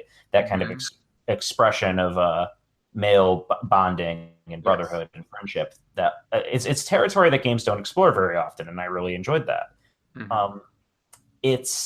I think this slate of new DLC, at least the way they're writing it, is that they want to retcon the ending and write in like, let's do this happy future, and we're going to bring Noctis back to life and do something. And I'm just over here like, this just cheapens the brand. If they can like, if they come out with a game and then 2 years later they can just be like, oh, never mind, we're changing the story. Like, what kind of precedent does that? What was set? the story that I experienced in the first place? Well, it's like what happened to Final Fantasy X. Where is the artistry? You know, where is your appreciation for this work that you've put out? And maybe it wasn't perfect, but like, you know, why go back? And it's like, you know, it's like George Lucas doing his remasters, but to the extreme, because it's being transformed in such a ridiculous way. Game when a game is released, and for all its faults, we just talked about Xenogears. Xenogears is not a finished game either, but they didn't go in. I mean, they couldn't. But it's not like they released like a whole bunch of supplementary, like we released additional discs of Xenogears that fill in those playable gaps. But they just put out that insane Ultimate Works. Yeah, I love that. Yeah. But it's one of those things where like I look at 15 now and it's like I feel like they're taking the amount it's admirable that they're trying to take player feedback. But there is a such thing as taking too much feedback into account. Yeah. I think, and they're just doing it because they can. Yeah. Well, because it's profitable, probably. Well, yeah, definitely. It would have not been profitable for Xenoblade to try and do it back in the day with all the Xenogears, with trying to release extra discs and stuff. Like they may as well just move on to a sequel because that'll generate more money. So they've got their DLC. They've already released a Game of the Year edition with all of that, haven't they? Did that come out in like? Yeah, with an extra dungeon as well on top of another sequencing and stuff. So like late 2019, early 2020, there's going to be like another Game of the Year edition, no doubt, collecting all of the DLC. Probably Game of the Year version 2. Yeah, which is ridiculous. Which, by the way, I'm calling it now. It's going to be called Ultima Edition. Oh, I can't see anything. Look at it.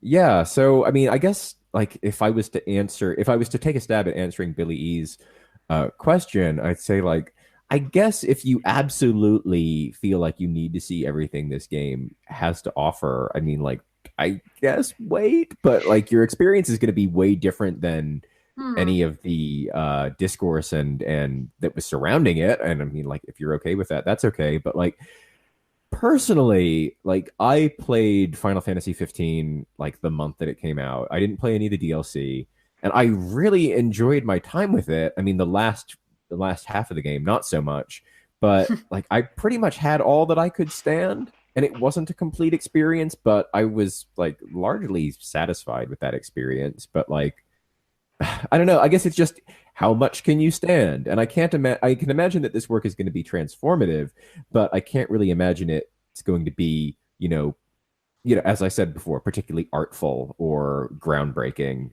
It just seems, I don't know, like bloat. They're just revising. Yeah, I guess unless it reads totally differently in terms of like if they totally redo gameplay in some way or something. I doubt that's the case because I think they have to build it upon this existing sort of skeleton. But it's just the fact that we already kind of got our one ending, and then they sort of proposed even an alternate ending that was very much just oriented at people who wanted something happier. And then we're getting sort of a third revision. It seems like too much to me. It seems like a waste of effort better spent elsewhere. And I'm personally very fatigued. And I also overall enjoyed my time with Final Fantasy 15. I just think that this is like, it's enough is enough. I want to see Final Fantasy 16. I think it's time to move on. I want to revive Aeris. I bet you do. You know, speaking of indulgent anecdotes, this will be a short one, but way back in the day when Final Fantasy 7 came out on PC, I heard a schoolyard rumor that in the PC version you could revive Aeris if you go to the City of the Ancients and like run around some piece of coral counterclockwise so many times. I swear to God, this is a thing.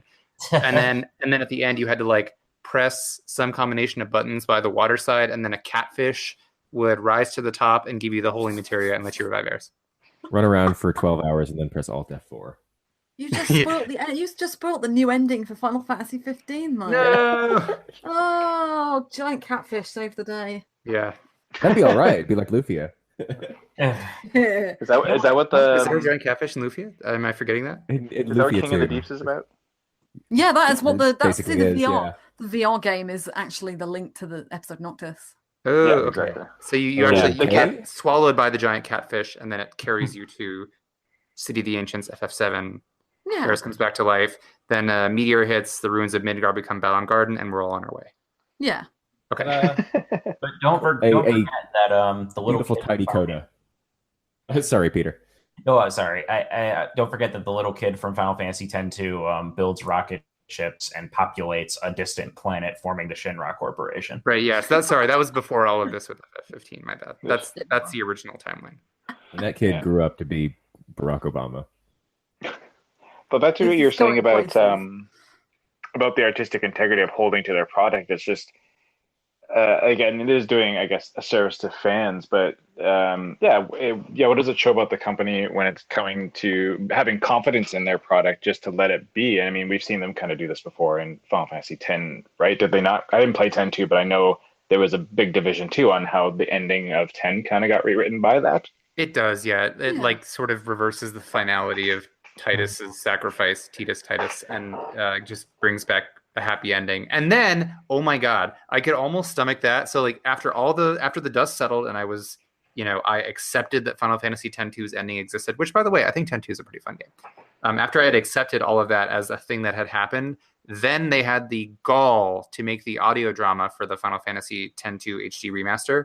That was a thing. Oh, Yes. The 10-3. Yes, so they have this little audio drama that's like 10 or 20 minutes long that you listen to, and it's the characters talking about what happened in the aftermath of 10-2 and how, Spira's maybe moving back, like Sin might be coming back or something, and they introduced like Oren's daughter, and it was so bizarre. Like I think Titus joins the Crusaders or something. It was like really fan servicey, and then it concludes with them being like, "But Sin might be coming back." Dun dun dun. Oh. Is that novels? Like they gave Raceland a daughter. Like, yeah, sure, because he had time to do that in between becoming a god. Right. Is that the one where like he just kicks a blitz ball, but it's a bomb, and then he explodes, and then Yuna catches his head? No, that's like- not. That's the vanilla. Hope not. No, no, It's just a thing. It sounded like some parody that somebody made up, but I remember looking it up at the time, Terrible. and it's a real thing. Yeah, so like that right there is such an egregious example of them being like, no, we're not going to sit and have confidence in the story that we wrote like 10 years ago or however long ago it was. And just accept it for what it is and just kind of move forward. Although would also be amusing is if Final Fantasy 16 is just Final Fantasy 15 A Realm Reborn. Oh my God. They just bomb. There was a rumor going around for the longest time, and I mean, it's as these rumors go, it's probably not substantiated, that there was going to be a expansion pack for 15 that turned it into the original concept for Versus 13. And I'm just over here like, you guys need to let it go. Yeah, seriously. Let it What go. even is that? Like a tech video from 2010? Yeah. I get that a lot of people were invested in that. I was too, and like I wanted to see that game. I feel like we got that game. It's just we got it. We got it. It was what it was. You can't really change that. And I think their attempts to go back and like rewrite history is foolhardy at best. Mm-hmm. I think the game. I liked it. Final Fantasy 15 is not a bad game. I mean, despite all of the intense, passionate discussion that we've been having here, I don't know many people who would just say blanket like it's. I mean, I don't like to say that games are full on trash, right? Like, I think there are games that are very, very bad. But of course, I'm guilty of saying things like, "Oh, that game is trash." But I try to have reasons and be able to elaborate and discuss. So, like, Final Fantasy 15 is not trash. It may not be your favorite Final Fantasy. It may not be to your taste. You may be unhappy with the way that it went down. But like overall, there's still a playable game in there. And someone out there is going to like it, just like any game you think is quote unquote trash. Other people are going to be like, well, I love this because of X, Y, Z. And we just have opinions, and that's fine. Everyone's entitled to those. Yeah. So 15 isn't awful. I enjoyed my time with it. I guess there is no definitive answer to whether or not you should play it now or wait. I'm kind of with Fenner. I feel like you should wait because the one thing that I wish I could do differently with 15, regardless of everything else they've done to the game on their end, I wish I could erase my memory of that experience and try it again once everything was finished. Absolutely. And that makes sense. I mean, I'm excited to get back into it once all this stuff wraps around myself personally, because I'm in the same situation. I haven't touched any of the DLC up till now either, just because I kind of saw what was happening and then I got too busy. So I am excited to go back and see what kind of gets revised in a lot of ways. So for me, I still see that there's value in the game down the line, and I'm someone who doesn't mind going back to it, but I can understand that people have so many other things to play, and maybe not. That's fair. I think if you've been holding out and you're curious about jumping in, the Royal Edition's as good a place as any. Mm-hmm. If you've played it already and you haven't been keeping up with the DLC and now you're kind of like, then I would just wait. I've been because I have been keeping up. I played the DLC episodes. Like I said, I reviewed 2 of them. I haven't played Comrades, the multiplayer mode, and honest to God, I have no real interest in doing so. But apparently it's kind of the Dark World section people wish was in the game. I haven't touched it. I'm curious about it. I downloaded the Royal Pack. I haven't played it yet. We'll see. I'll get there.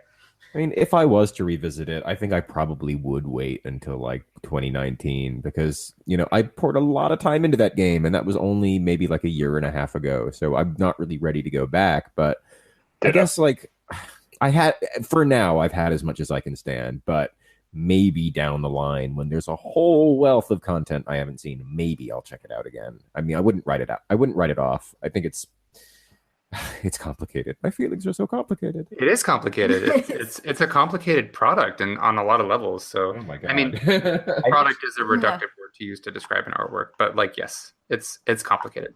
Imagine, what I'm wondering, imagine like a series newcomer, not like a Final Fantasy 15 newcomer, but someone who hasn't played any game in Final Fantasy period. And you know how it has that little title card that comes up where it's like, this is a fantasy for fans and first timers alike. Imagine telling a first timer, okay, so if you want to play this game, you have to download the 9 separate downloadable content packs that explain what the plot is. Yep. Yeah. It's just so messy. And watch the movie and the anime. Yeah. And you can't play King's Knight anymore, so forget about that. What else is there? Pocket Edition, if you want to play it on the go. Pinball one as well. Was there Justice Monsters 5? Yeah, you can't play that either. Oh my God. Yeah. What a mess. Okay, well, I feel like we could go on and on in circles about FF15. So, but we got it. Yeah, there's your answer, complicated as it may be. So, like the game. Yes. I have one final question that I want to pose to the podcast crew today. So something that I'd like to do is our social media editors, Steph and Nelson, do an amazing job posting interesting and engaging, like relatable RPG memes and stuff. But one of the things that they do that I love is when they ask questions to the community about, what's your favorite X? So most recently we had, what's your favorite victory pose in an RPG? And it's just fun to get everybody's opinions because it's like, it's one of those debates that's just kind of entertaining and nobody has to have their feelings hurt. So something that I want to ask based on something that Steph recently posted on social media is, what is your favorite iteration of the Chocobo? I will start with Greg because you're new and I want you to shine. And then I'll pick the most disappointing Chocobo. I don't always get the best use out of them in Final Fantasy Tactics, but I've enjoyed Tactics' overall Chocobo design and especially the reds. So the red Chocobos definitely get my win. I mean, they've got some great power when you do decide to use them. They're real fun. Meteor, right? Yep. Choco Meteor, they got Chocoball, and I forget the extra thing that happens if you have a mediator next to them with the talk skill, the monster talk skill. They get an extra ability, and I forget what it is right now. Wow, so Greg's going pretty heavy on the utility. They are. They're very utilitarian. It's fun to throw a character on them, get that extra mobility, but who really does that because it wastes a move and then wastes actions. But still, they're just very neat. I like what they tried to do with Chocobos in that game. So, yeah. Okay, fun. How about you, Alana?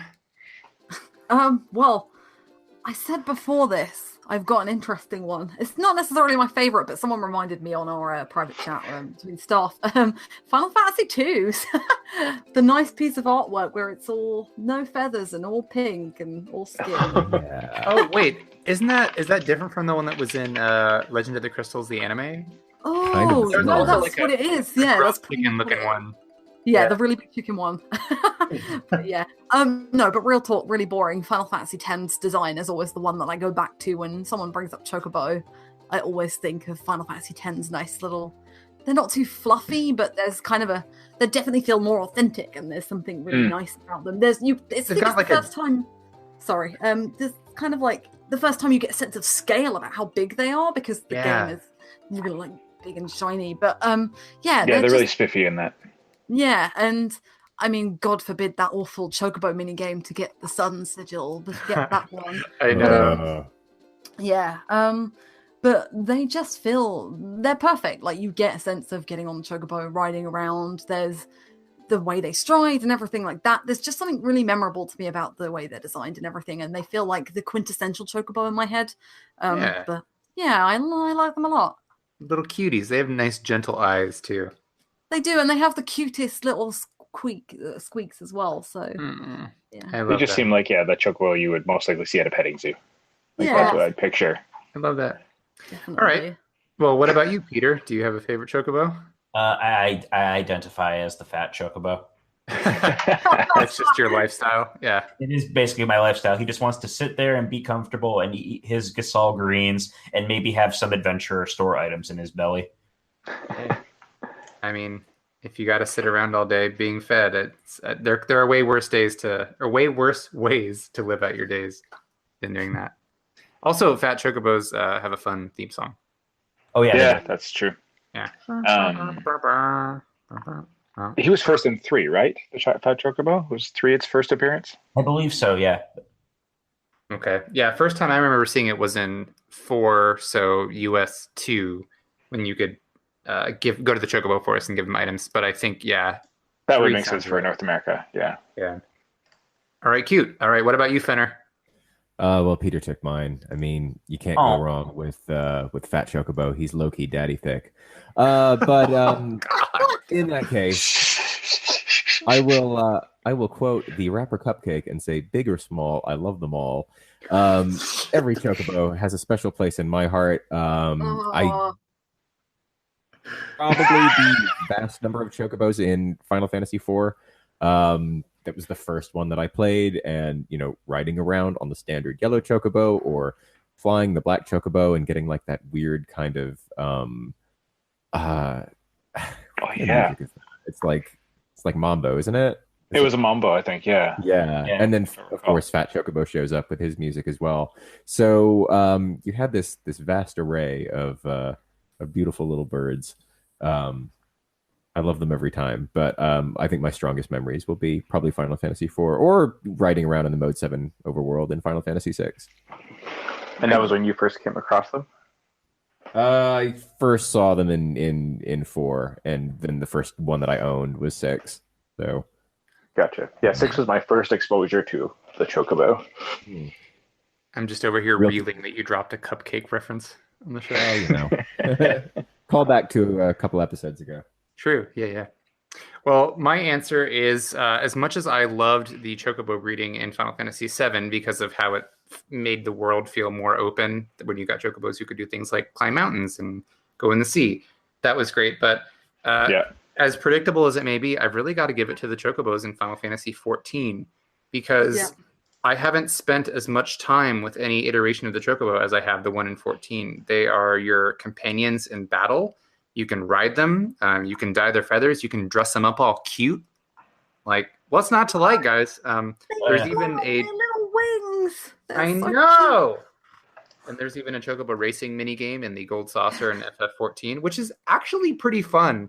And I feel like it is really overlooked because the Chocobo breeding system in that is kind of convoluted because your racing Chocobo is separate from your battle companion Chocobo. So you kind of have to engage with a weird other system to level that up. Yeah, is it better handled than FF15's racing? It's different. It feels more like FF7's in that you're going along a track where your chocobo is moving automatically, and you can adjust the sort of, if you think of it as running down a series of columns, you can sort of granularly adjust movement, how far out in either direction he goes, and like hold the button down to speed up and sprint. And then there are items and stuff. It's like not that involved or anything, but I actually think it's pretty fun. Yeah, that sounds pretty neat. I didn't get too involved with chocobo racing in 15, but I thought that the way they handled in that game was pretty good. Yeah, it felt really good in 15. Like they were super useful. Congratulations. Yeah. You could dye them in 15, couldn't you? Yeah, you could. Yeah, because I definitely remember having a teal chocobo, and that. Oh, I think I did too, actually. Yeah, I gave Prompto awesome. Teal buddies. I think now we've got that googly-eyed purple one. Oh God, that. Yeah, oh God! If you want to get into the FF15 stuff, which we probably shouldn't because the discussion's over, you want to talk about some of the weird DLC stuff they've come out with. Not just the fact that they've released weapons and like car skins, but we had the cup noodle stuff, cup noodle hat, the giant fork weapon, and now we have this kooky chocobo that you get through Twitch, right? Oh yes. It's like a purple chocobo with googly eyes. Why? It's like a train wreck. One part of me is fascinated by it. The other part of me doesn't want anything to do with it. God's creatures are created equal. Which is worse, the kooky chocobo, the Gordon Freeman costume, or the Sims 4 costume? Oh, the Sims. I forgot about that. Oh no. All right. All the Assassin's Creed chocobo. We are all forgetting the greatest chocobo in Final Fantasy history, which has its own heavy metal theme song. The crazy chocobo. So you are we in heaven or hell? I don't know. I think I can ride this chocobo. Heavy metal breakdown ensues. Okay, well, cute. That's a cute question. So I will continue looking for whatever's going on in social media, and if I see any particularly exciting responses, I will probably highlight them on the show. But fun time coming. Yeah. So we're getting pretty close to wrapping up the show today. I know that Robert Fenner is going to be attending EGX Res, right, in London. So you have some stuff coming up. I sure am. At the time of recording, I'm getting ready to go to this in the next day. But by the time you're hearing this, it will be all over, and I will likely be working on my write-ups. EGX Res is a offshoot of Eurogamer's EGX, big games show here in the UK. Res is pretty much exclusively indie games. So I've got a range of appointments. Let me just look at my calendar. Is Y2K going to be there? I will be writing about. You can find on the site. I'm going to be seeing Lamplight City, which I've done a preview for before. The upcoming Knights and Bikes, which looks like kind of like a British step cousin to Night in the Woods with a Paper Mario-esque battle system. I'm going to report in on Sunless Skies and a very peculiar looking crime RPG called Disco Elysium. So expect some weirdness up on the site within the next week, folks. I would expect nothing else from you, Fenner. Travis Strikes Again is going to be there, and I tried to get an appointment to see it, but I couldn't sync up calendars with Grasshopper, unfortunately. But yeah. Well, there's still plenty of time before that one comes out, so I'm sure we can get something brewing at E3 at the very least, because that's coming up like 2 months, guys, until E3. Yeah. Oh my gosh. Yeah.